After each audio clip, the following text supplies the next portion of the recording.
두 가지 눈에 띄는 점이 있습니다. 먼저 이 선포는 뒤에 나오는 빚진 자 의식과 신자의 삶의 의무가 따라온다는 점입니다. 8장 12절에 그러므로 형제들아 우리가 빚진 자로다. 12절 13절에 보면 우리가 빚진 자이기 때문에 육신대로 살 것이 아니라 영으로 몸의 행실을 죽여야 한다 말합니다. 왜 부활을 말하면서 빚진 자 의식, 신자의 삶의 의무가 따라오는 것인가? 이것이 첫 번째 눈에 띄는 점이고요. 다음으로 이 선언 자체를 살펴보아도 평범하지가 않습니다. 이 선언을 구성하는 주체와 방편을 모두 행위로 대체하고 너희, 오직 너희만 대명사로 표현합니다. 예수를 죽은 자 가운데서 살리시니 너희 안에 거하시는 그의 영. 왜 하나님, 성령 이렇게 짧게 표현하지 않고 길게 표현하고 있는가? 이것이 두 번째 눈에 띄는 점입니다. 그래서 여기서 우리가 해야 할 질문은 두 가지인데요. 첫 번째는 바울을 포함한 초대교회 신자들 안에 생긴 이 빚진 자 의식은 어디서 오는 것인가 하는 점이고요.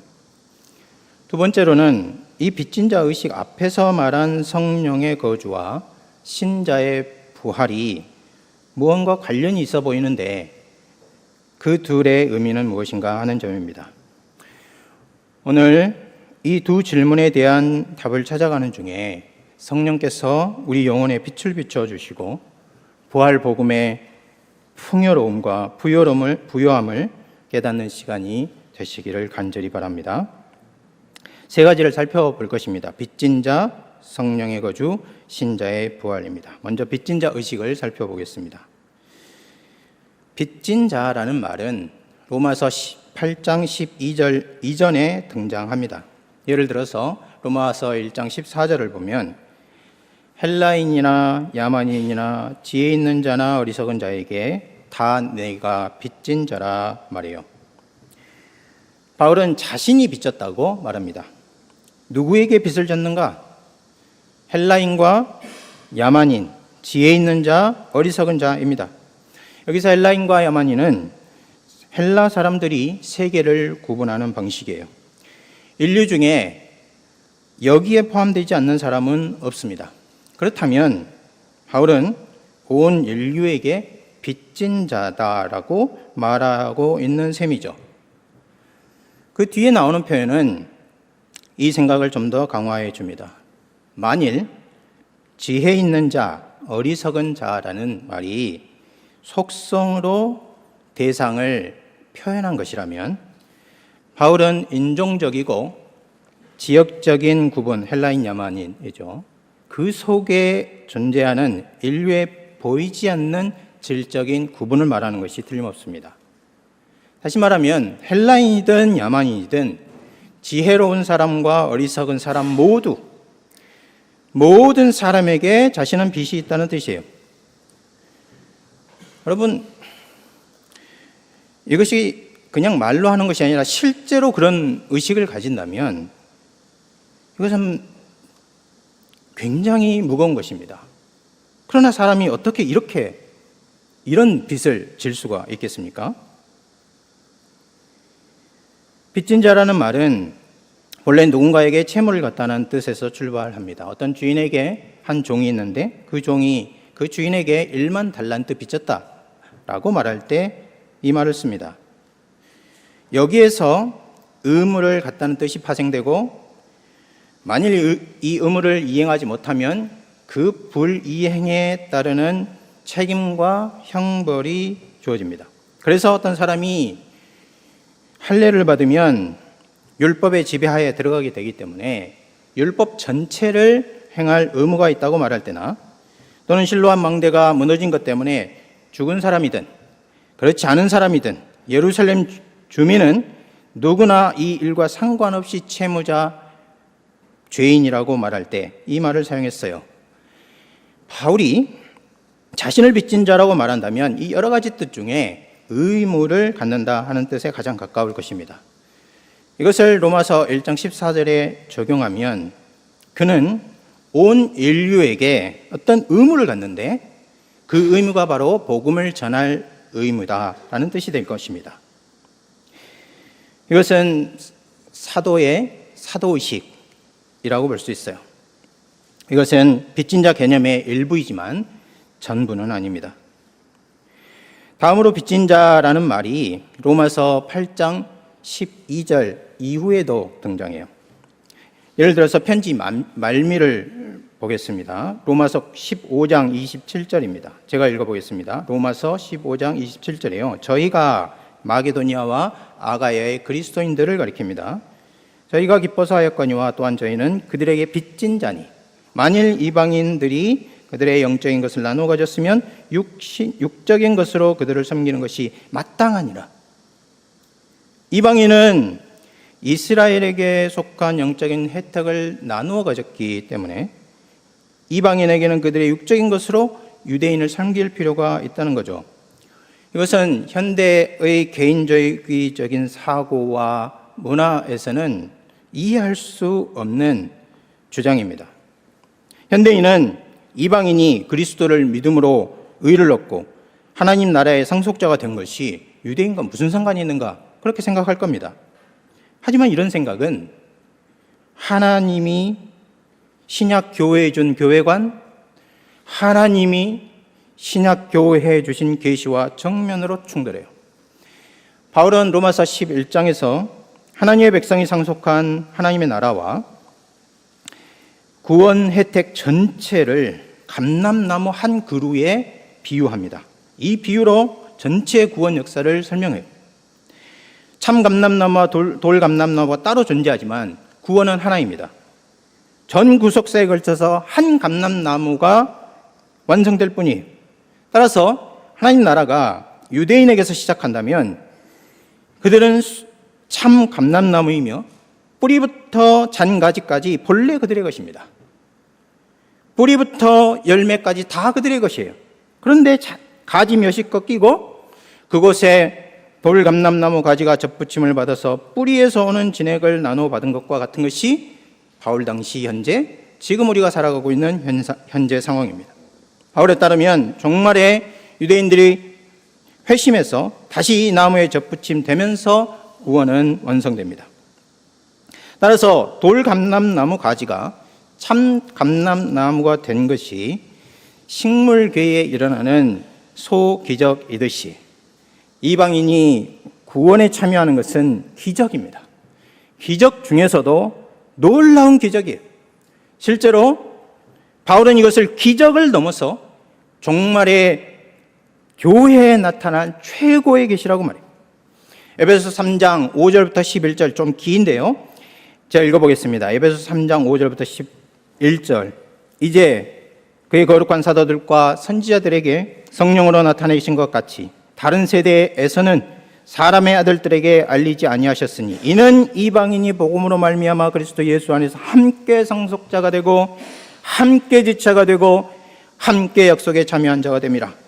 모든 성도 중에 지극히 작은 자보다 더 작은 나에게 이 은혜를 주신 것은 측량할 수 없는 그리스도의 풍성함을 이방인에게 전하게 하시고 영원부터 만물을 창조하신 하나님 속에 감췄던 비밀의 경륜이 어떠한 것을 드러내게 하려 하심이라. 이는 이제 교회로 말미암아 하늘에 있는 통치자들과 권세들에게 하나님의 각종 지혜를 알게 하려 하심이니 곧 영원부터 우리 주 예수 그리스도 안에서 예정하신 뜻대로 한 것이라. 이방인이 거룩한 종말론적 무리 성도에 들어오고 하나님이 약속하신 기업에 참여하며 하나님의 각종 지혜를 일상에서 만나 알고 누리는 것은 그야말로 하늘과 땅이 흔들릴 일이요 삼위일체 하나님의 은혜이며 하늘의 천사도 살펴보기를 원하는 갈망하는 내용이다 하고 말하고 있어요. 바울에 따르면 여기서 빚진 자 의식이, 이방인의 빚진 자 의식이 생기는 겁니다. 만일 관찰이 옳다면 빚진 자 의식은 하나님의 구원 혜택이 너무나 크다는 데서 생기는 겁니다. 하나님의 은총이 너무나 깊고 크다는 데서 시작합니다. 이것이 중심이에요. 이 중심에 인간의 존재와 사고로는 담을 수 없고 이 세상 구조와 틀로는 감당할 수 없는 은혜가 쏟아 부어짐으로 자아와 자기 숭배가 무너지고 자기 본성을 거스리는 밖으로 향하는 의식이 생겨나고 이것이 그 사람과 공동체를 결정하는 것입니다. 그래서 내가 이 엄청난 은혜를 받았다는 생각이 드는 거예요. 내가 이 엄청난 은혜를 이 세대를 위해서 그뿐 아니라 저들 때문에 내가 받았다는 의식이 생겨나는 겁니다. 그런데 바울은 자기가 빚진 자 또는 제3자인 이방인만 빚진 자다 이렇게 말하지 않고 오늘 본문에 보면은 자신을 포함한 로마교회 나아가서 신약교회 전체가 빚진 자라고 말해요. 만일 우리 속에 바울이나 신약교회가 느끼던 그런 빚진 자 의식이 없다면 우리가 받은 구원 혜택에 대한 인식과 우리가 받은 은혜에 대한 알미 부족하고 우리의 신앙 고백이 피상적이지 않은가 생각해 봐야 된다는 거예요.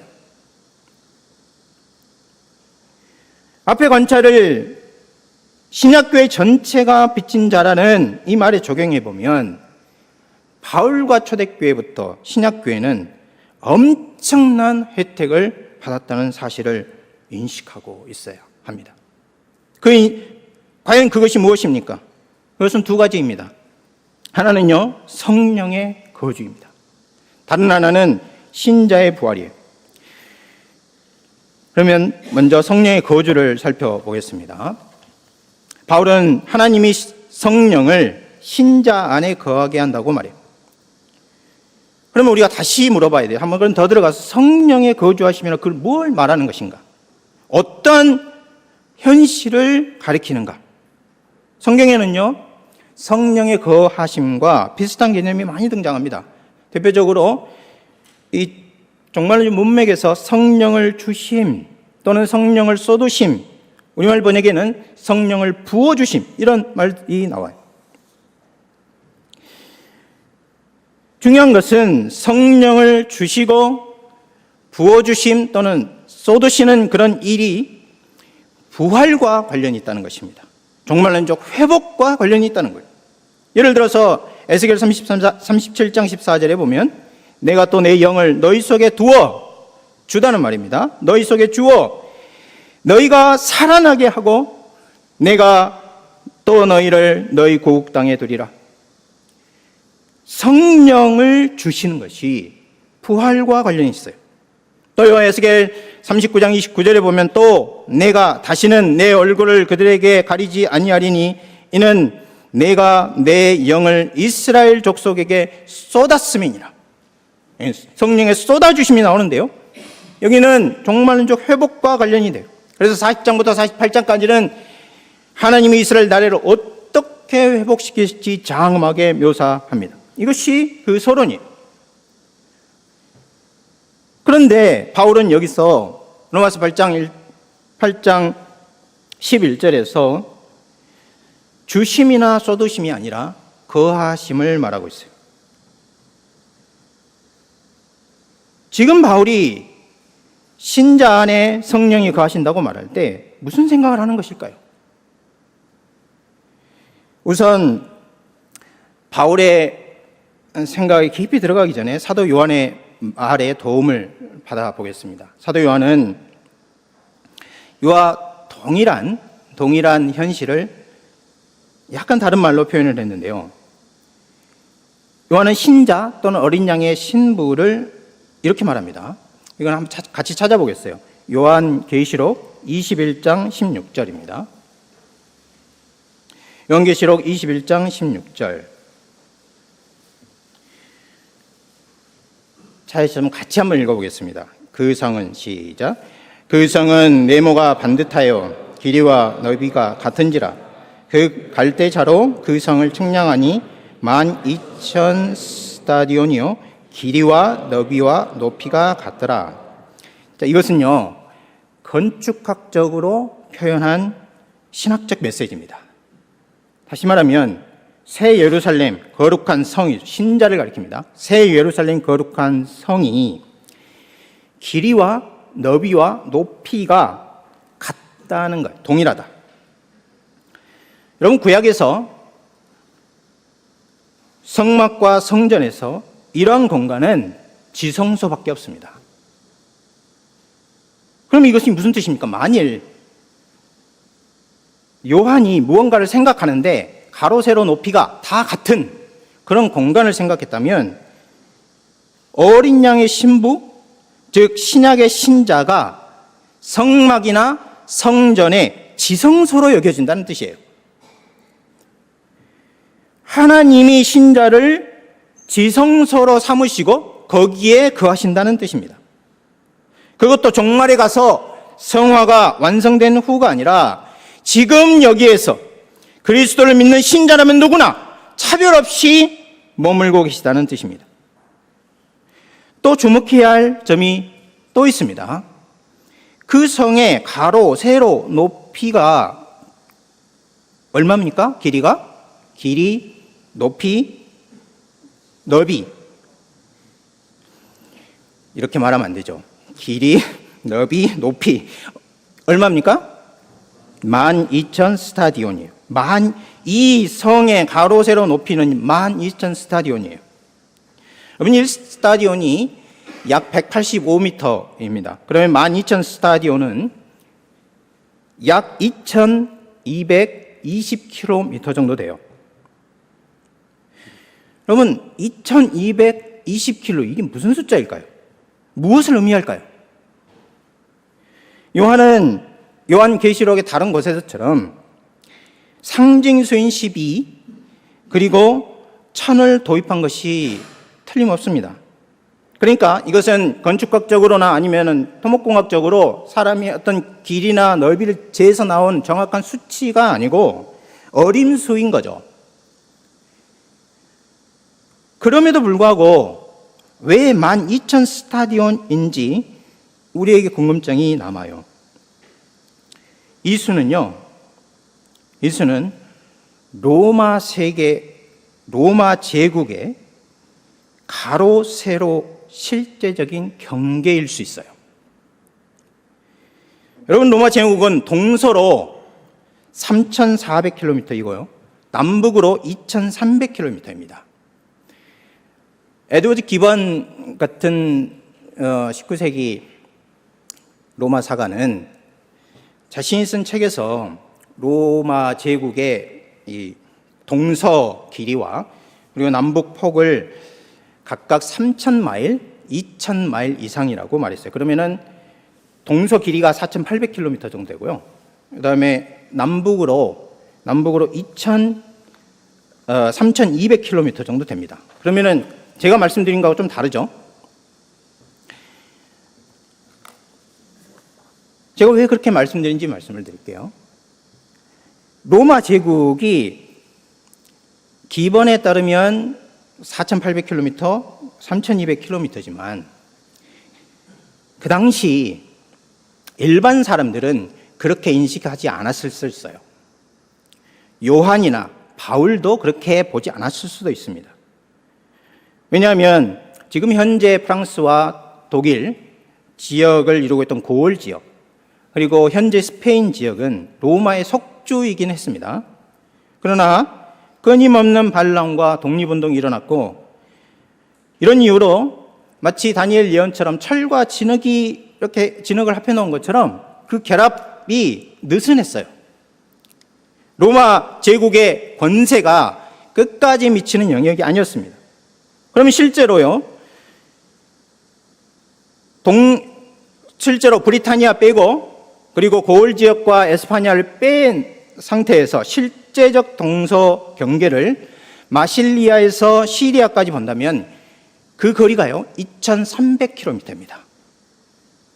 이것이 요한과 바울이 당시 로마 세계에 사는 일반 사람들이 일반적으로 로마 세계에 권세가 미치는 영역으로 영역으로 생각했을 수 있어요.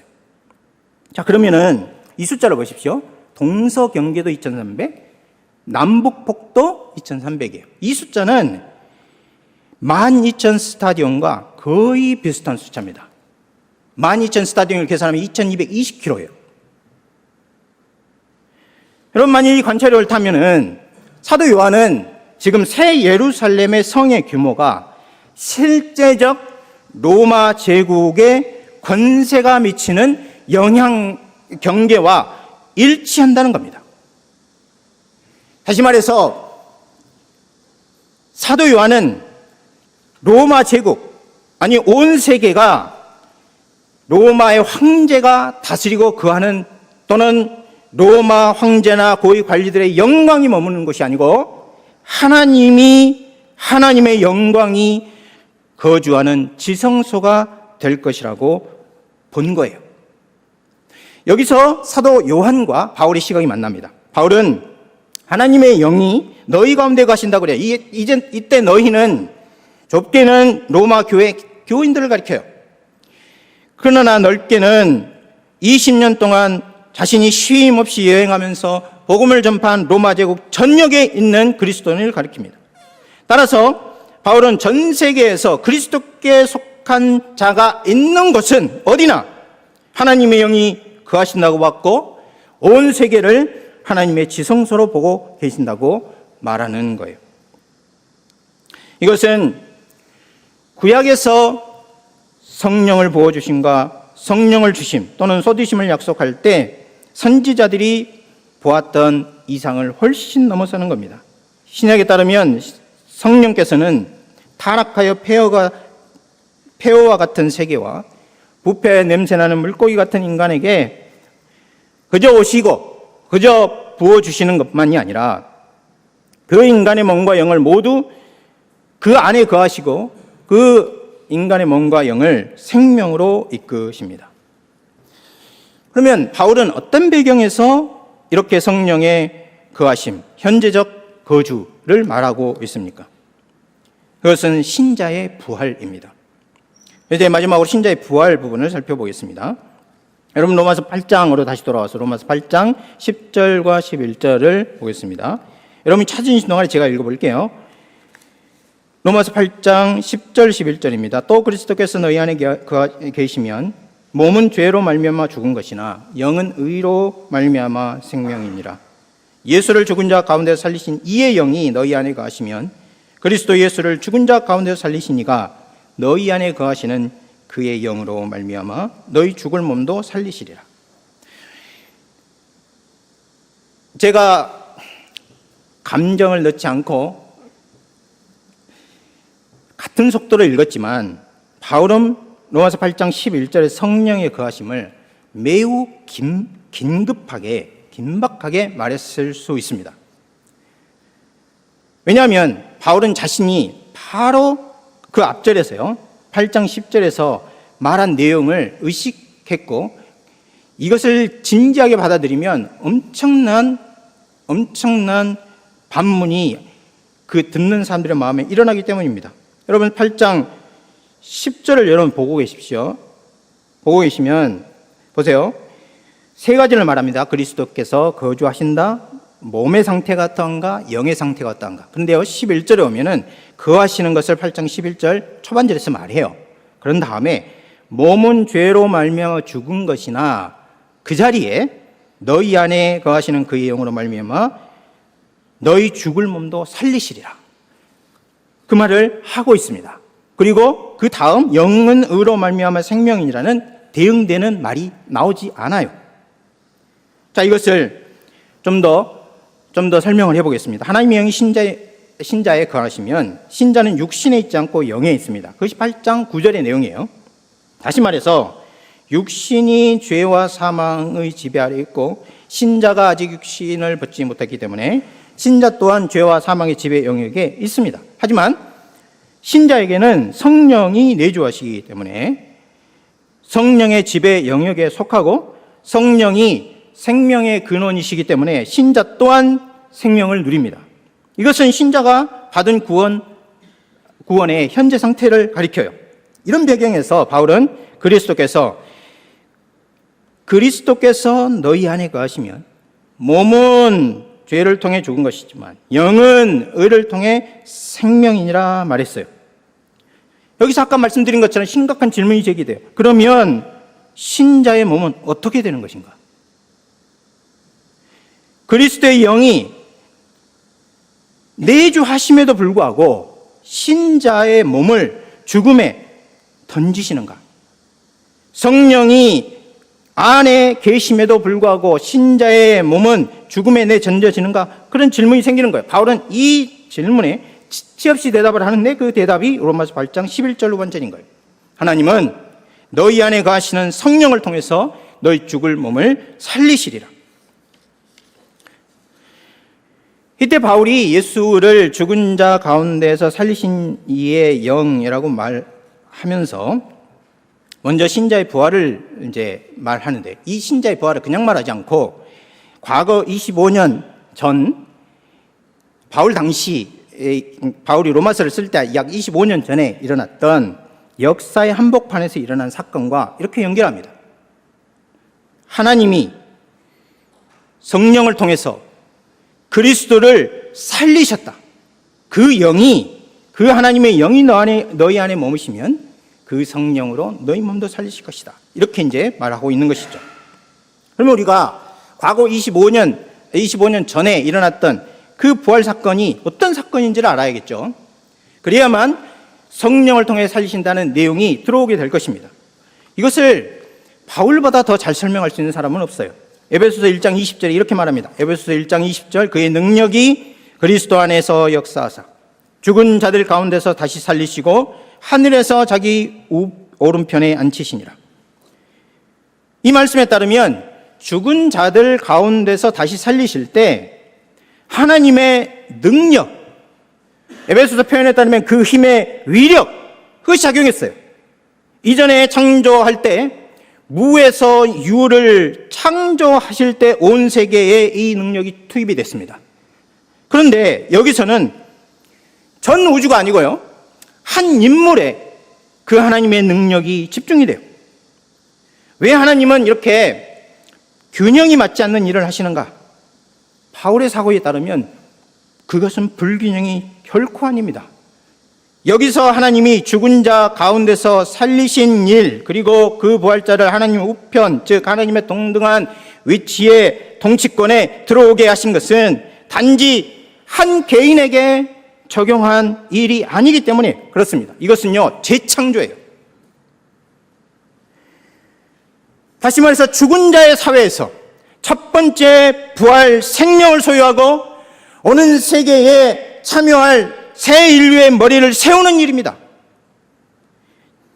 창조 때 첫 사람을 창조하시고 창조 세계를 시작하시듯이 둘째 아담을 일으키심으로써 그에게 속한 자들이 살아갈 세계를 출범시킨 거예요.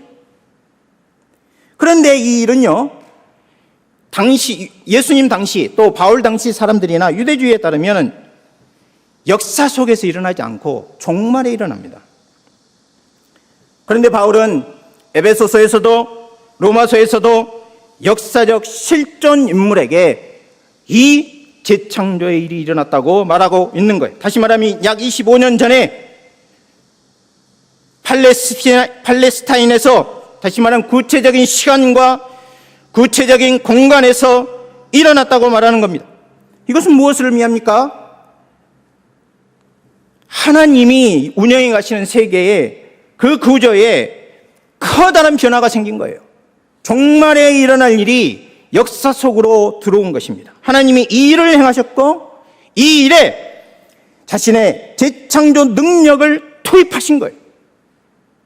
그것이 25년 전에 자신의 능력으로, 그 힘의 위력으로 그리스도를 살리신 사건입니다. 오늘 그 내용을 바울은 그 힘의 위력이 아니라 자신의 영으로 그리스도를 살리셨다고 말하고 있는 거예요. 하지만 여기서 그치지 않습니다. 바울은 이것을 종말과 연결합니다. 11절 초반절에서 후반절로 넘어갈 때요, 바울은 주님에 대한 호칭을 미묘하게 바꿉니다. 미묘하게 바꿔요. 거기 로마서 8장 11절 한번 보시죠. 예수를 죽은 자 가운데서 살리신 이의 영이 너희 안에 거하시면, 그 다음에 예수를 죽은 자 가운데 살리신 이가 아니에요. 누구를 살리신 겁니까? 그리스도 예수. 어떤 사본에 보면 그리스도만 나옵니다. 예수라는 것은 역사의 과거에 실존했던 인물, 고유명사를 말하고, 그리스도는 메시아를 뜻해요. 메시아는 그 나라의 왕을 가리키고 그 나라의 그 그룹의 대표를 가리킵니다. 그러니까 하나님이 역사적 실존 인물을 살리셨던 그 하나님의 영이 그 백성들, 그 백성의 대표를 살리셨다는 거예요. 대표를 살렸다면 그에게 속한 이들에게도 이 일이 영향을 미치고, 그 대표에 속한 이들에게도 이 일이 적용이 됩니다. 그렇다면 예수가 아니라 그리스도, 또는 그리스도 예수를 살리신 이라는 말을 할 때 바울은 우리가 모르는 사이에 대표 개념을 들여온 거예요. 왜 그리스도 예수를 살리신 이가 성령으로 신자를 살립니까? 그것은 하나님이 그들의 머리와 대표로 그리스도를 일으키셨기 때문입니다.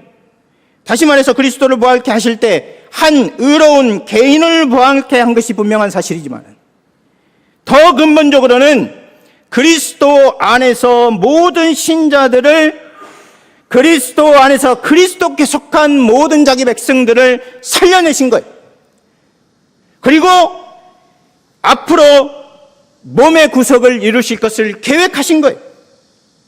이렇게 되면은 과거 25년 전에 일어났던 그리스도의 부활과 현재 신자들의, 그리고 앞으로 종말에 일어날 부활의 완성과 이것이 연결되게 됩니다. 그러므로 신자는 그리스도의 역사적 부활 사건에서 시작한 부활 세계와 부활 생명에 참여하게 됩니다. 이것이 지금 바울이 우리에게 전하는 복음 메시지. 바울에 따르면 신자의 부활은 그리스도 죽음과 부활 사건과 연결되어 있고,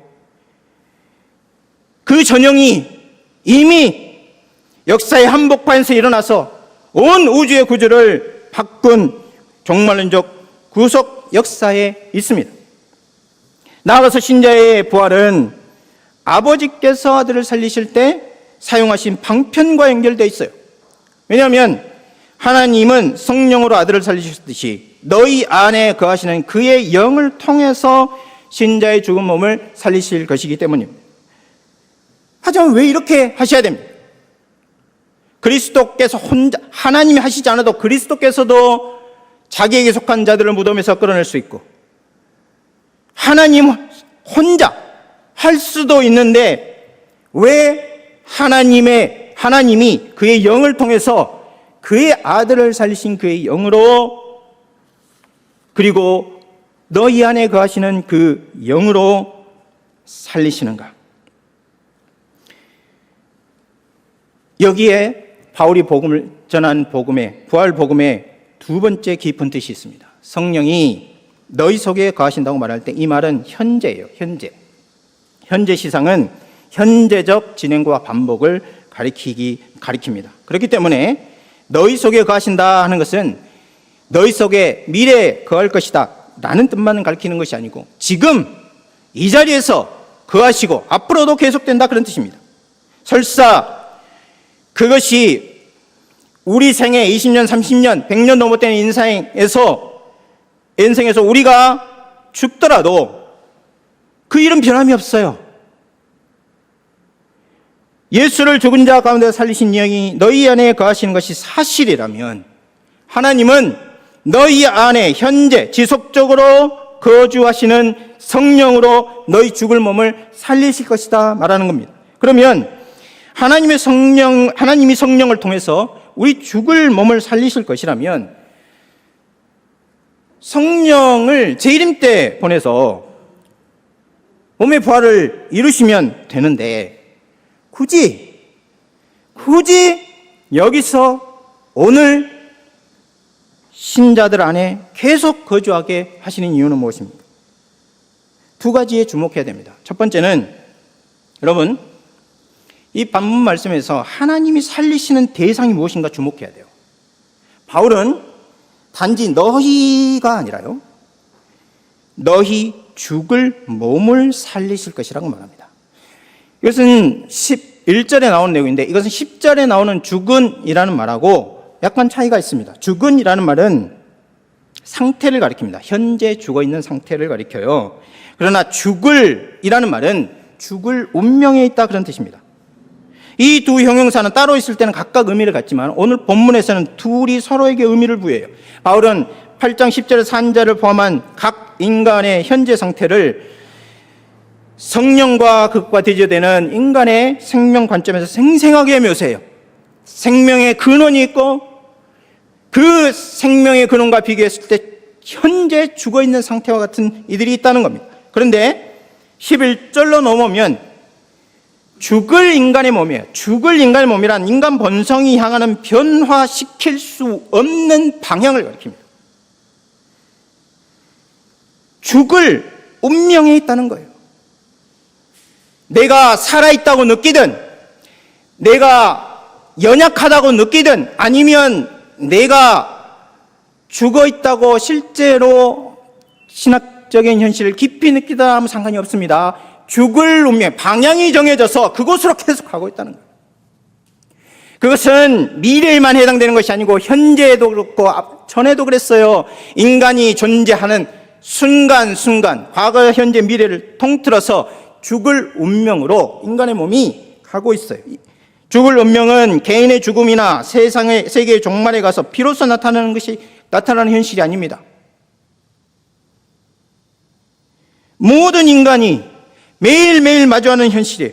따라서 종말에 가서 성령을 보내셔서 우리를 살리신다면 우리는 현재와 지금 이 세계에서는 죽음에 대한 두려움과 탄식, 공포로 가득 찬 세상을 살아가게 될 것입니다. 생명의 근원에서 멀리 떨어져서 그 생명이 진정한 생명이 무엇인지 맛을 볼 수 없는 상태로 살아갈 것입니다. 그러나 하나님은 지금 오늘 이 자리에서, 아니 우리가 믿을 때부터 성령을 보내셔서 신자 안에 거하게 하심으로써 신자를 생명의 근원에서 끊어진 근본적인 인간의 절망을 그 상태에서 해방시킨 거예요. 따라서 성령의 거주는 신자의 부활을 단순하게 보장한다는 것을 가리키지 않습니다. 오히려 창조 시에 땅이 공허하고 혼돈한 우주가 생명과 질서, 가치와 아름다움, 선과 진리의 영의 활동의 대상이 되었듯이 신자가 믿는 순간부터 성령의 신적 활동의 대상이 된다는 겁니다. 이 현실을 지금 말하고 있어요. 만일 우리가 죽는다면 무엇이 우리를 기다리고 있습니까? 우리 영혼은 하나님 품에서 안식하고 기억을 가지고 구원의 혜택을 누릴 것이지만은 우리 몸은 부패하고 분해되고 상실되고 맙니다.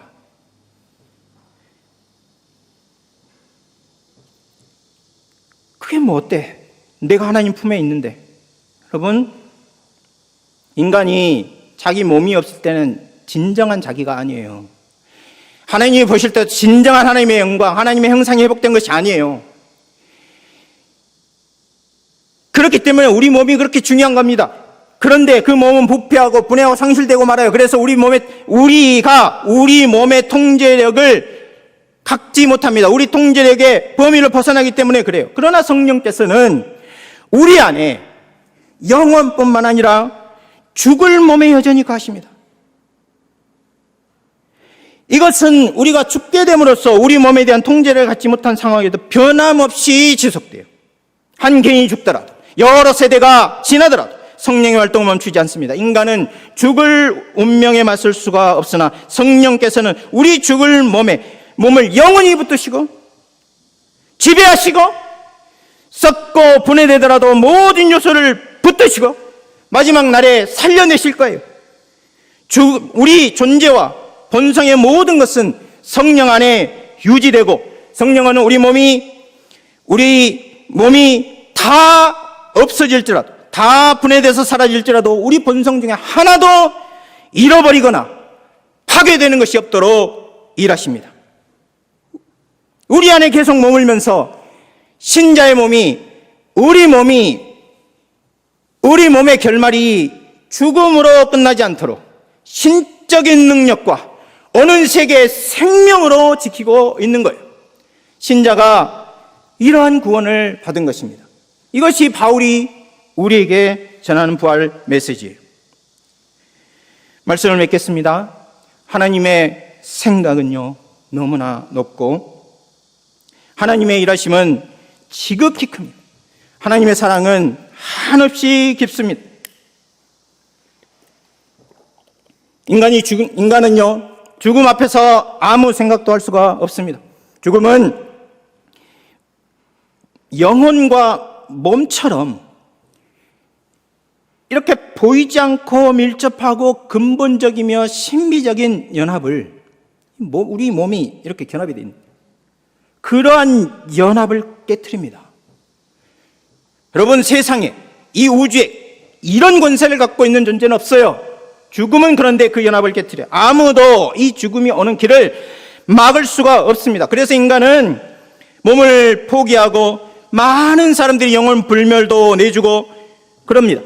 그러나 하나님은 인간의 본성 중에서 아무것도 버리지 않으십니다. 우리 영을 귀하게 여기실 뿐만 아니고 죽을 몸, 허물과 죄로 현재 죽고 부패하고 냄새나며 태어날 때부터 죽음으로 향해 가는 생명의 근원에서 끊어져 있는 몸도 포기하지 않는다는 거예요. 오히려 살려내실 생각을 합니다.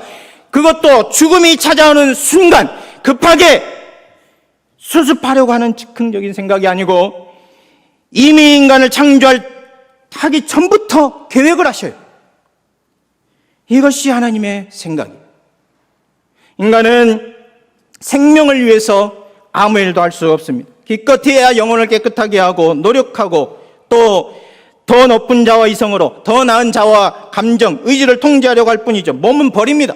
그러나 하나님은 인간을 구원하시려고 계획할 때 인간만 생각하지 않으셔요. 창조시 먼지와 같은 인간을 위해서 무한한 우주를 창조하시고 그 중에서 신적인 사랑과 관심과 생명이 무한대로 집중된 정원을 만드신 것처럼 하나님이 재창조하실 때 자기 백성을 그저 생물학적으로 살리는 것이 아니고 부활 생명으로 살아갈 무한한 세계를 창조하시고 그리스도 예수를 첫 번째 부활 인류의 머리로 그곳에 두시며 이제는 자신의 사랑과 관심과 생명뿐만 아니라 생명의 근원이시요 무한한 자기 영을, 자기 자신을 신자 안에 두신다는 겁니다. 성령은 창조시 혼돈하고 공허한 수면에 운행하셨으나 이제는 자신들의 의지와는 상관없이 하나님을 대적하고 신자의 죽을 몸, 그 몸을 붙드시고 운행하고 계셔요. 폐허와 부패와 어물과 누더기 같은 피조물의 탄식을 끌어안으십니다. 죄로 허물로 죽은 인간의 몸이 그리스도와 같이 변화되고 회복되어서 재창조 세계 전체가 삼위일체 하나님의 영광으로 가득 차게 하십니다. 이것이 우리 하나님이 하시는 일입니다. 인간은 자기 존재와 생명을 끝까지 책임질 수 없습니다. 죄로 인해서 사망이 세상에 들어온 이후에는 더욱더 그렇습니다. 하나님이 특별한 은혜를 베푸셔서 사람이 거듭났을 때 사람은 하나님에 대한 감사도 깊어지지만 하나님에 대한 찬송도 커지지만 자기 자신에 대한 혐오와 자기 자신에 대한 미움이 깊어지고 커집니다. 자기를 싫어하는 거예요. 자기를 어떻게 사랑합니까? 나를 십자가에서 구원하신 하나님과 예수님을 대적하잖아요.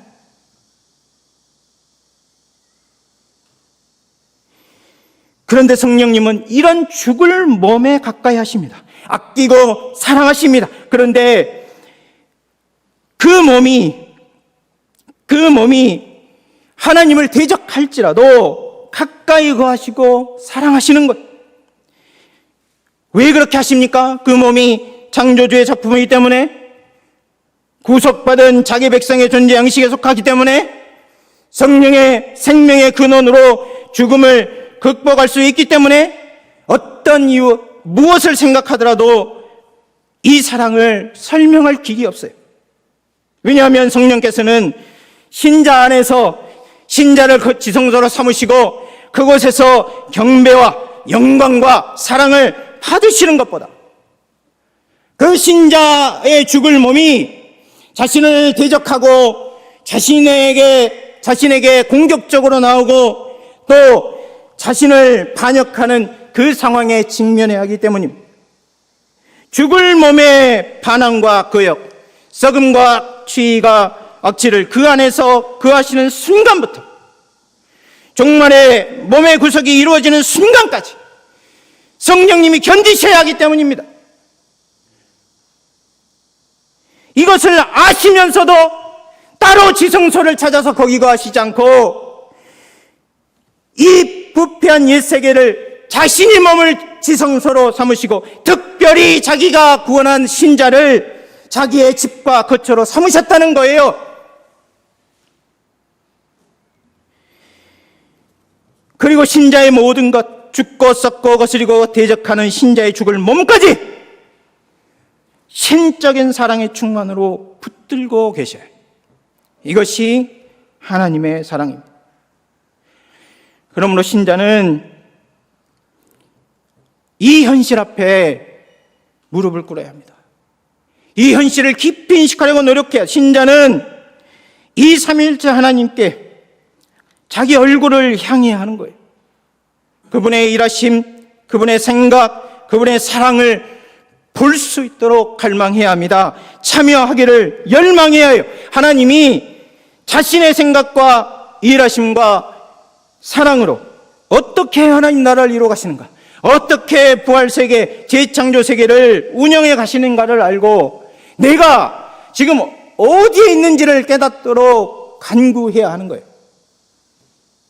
그리고 그 아름다운 재창조세계를 보면서 마치 우리가 시골 밤 하늘의 별을 보고 경이로움에 차서 하나님 창조를 찬송하듯이 하나님의 위대한 창조 사역을 보고 재창조 사역에 감격하며 그 경이로움에 감사해야 합니다.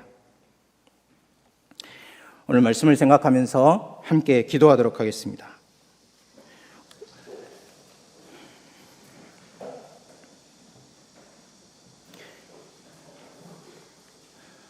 여러분, 무엇보다도 신약은, 성경은 부활의 복음이요, 부활 계시입니다. 우리가 무엇보다도 우리 생각과 우리의 삶과 신앙 속에 이 부활 복음이 너무나 멀리 있습니다. 하나님, 이 부활 복음을 더 알게 해 주십시오. 성령이 지금 우리 가운데 거하시는 이 엄청난 구원 혜택이 무엇인지 깨닫게 해 주십시오 하고 기도하겠습니다.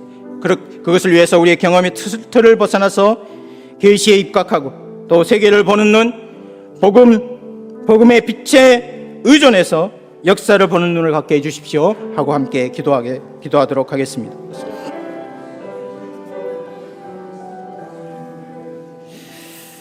살아계신 하나님 아버지, 우리 주 예수 그리스도를 우리의 주님으로 2000년 전에 부활하게 하시고 우리가 주님께 속하여 그와 함께 죽고 그와 함께 살아나며 그와 함께 하나님 우편에 앉도록 하여 주신 은혜를 감사합니다.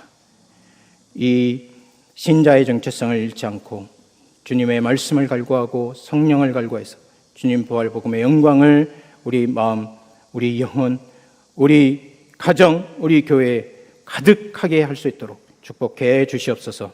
우리 구주 예수 그리스도의 이름으로 기도합니다. 아멘.